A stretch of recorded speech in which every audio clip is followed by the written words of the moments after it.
Și visul meu nu are limite, no. Zboară peste tot, gândește limpede. Mă îndrumă după cum îmi pun în minte toate gândurile. Să fac totul ca la carte, să rup rândurile. Că poate azi nu, dar mâine sigur nu-i la fel. Trage de mine caracterul meu de fier.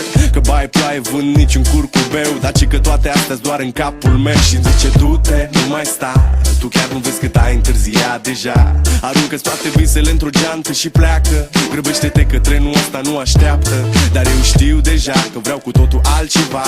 Închide ochii, îți poți imagina că lumea e a ta și în plus poți să sari sus, sus, sus.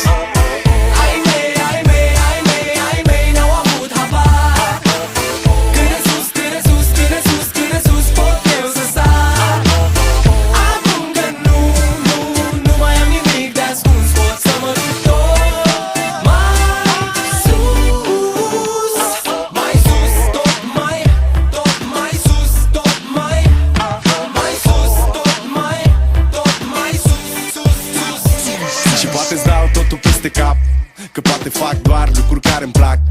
Poate nu mă îmbrac la costum, poate nu spun minciuni. Sunt liber să fiu stăpân pe ce fac și ce spun, știi? Nimic nu mai e la fel.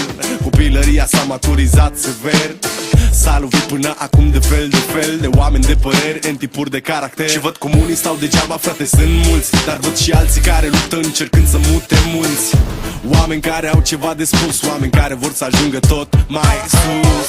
Ai mei, ai mei, ai mei, ai mei n-au avut habar.